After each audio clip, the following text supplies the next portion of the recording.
Hey, good morning. Let's go over today's trade plan.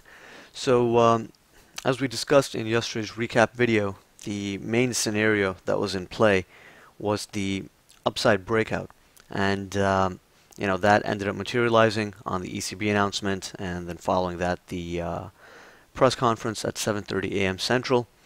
So, our primary upside objective was 46.5 to 48.5. The market has already tagged that zone, but it doesn't mean that the market has to stop at 46.5 to 48.5. That was the primary upside target, and we knew that we could get rotation off that zone, but it's not a zone that necessarily has to shut off the buying.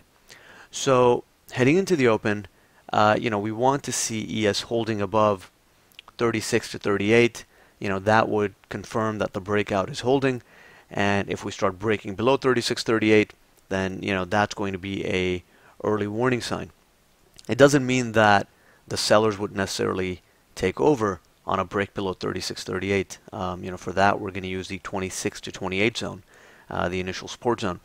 So, in the short term, this is a news-driven move. It's a news-driven market here, so we could see a bit of just volatility, and we have to keep in mind that the main target was 46.5 to 48.5, and the move that we were looking for, which we talked about being, driven by the ECB announcement, has already taken place.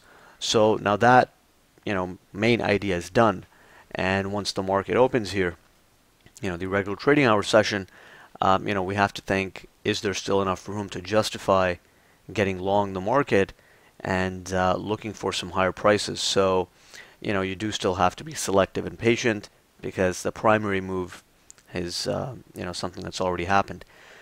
And now 36 to 38, like I said, is going to be a short-term support spot. That is the start of the range extension move up into the 46.5 to 48.5 zone. And again, the upside does not have to be limited to this. We could be heading up towards, even 59, 61, 63 potentially on the day time frame today. So, a breakout above 46.5 to 48.5 will just further confirm that the buyers are in firm control. And, beyond that, we have a recent swing high at 51.75. I don't really expect that level to hold. It's just a reference level. We have some resistance at 52.75 to 4.75. Again, it's an area where perhaps we can get some rotation, but really the next key zone above 46.5 to 48.5, the one that has a higher potential to provide rotation in the event that we break out above 48.5, is really up closer to 59 to 61 and 63, and then perhaps over there we could get some more profit taking. So off the open, 46.5 to 48.5 is still resistance. It's still intact, but the idea is that if there's enough buying pressure and the buying continues, which there's no reason to think that it won't, then the 48.5 will likely get taken out. Now on the downside, if 36 to 38 is broken, then again that is a red flag for buyers, and that could set up a test of 32.75, yesterday's high, and potentially 26 to 28. And this is really the final spot for buyers short term. If 26.28 doesn't hold, then this whole thing becomes a failed breakout, right? And in that case, we can go down to 16.5 to 18.5, and that's the bull bear zone. If this zone doesn't hold, then we could get some extended selling down into 05 to 07, and potentially even lower.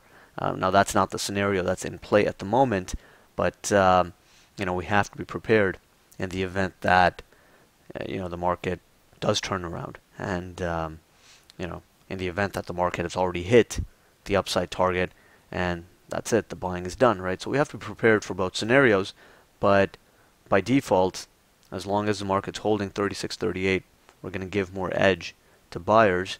And then if that zone cracks, then we have to be a bit cautious. And if there are some clear signs that this is turning into a failed breakout, then there is a lot of downside potential if it turns into a failed breakout. But until then, we don't want to aggressively short this market. For now, above 36.38, the buyers can maintain control, but we want to be prepared for both scenarios. because this is a news-driven market, right? So those are the main ideas heading into the open. Again, we're going to be selective. If there's too much noise, too much volatility, too much chop, then just sit out, right? The market is not forcing you to enter any trade. Wait for a clear-cut setup and then take the trade. Don't just jump in and out in this big volatility. Wait for a clear setup. If you get good risk reward, it's a clear objective, take it. If not, then just wait, right? This is one day, and this volatility that we're getting off of this ECB announcement is not going to last much more longer than an hour or so, and then things will be back to normal. Everything will be priced in, and we'll be trading in a more of a normal market. So you could just wait for that. Wait for some clarity on direction and resolution, and then get more involved. So those are the main thoughts heading into the open. Let's see if the buyers hold this breakout, and we will take it from there.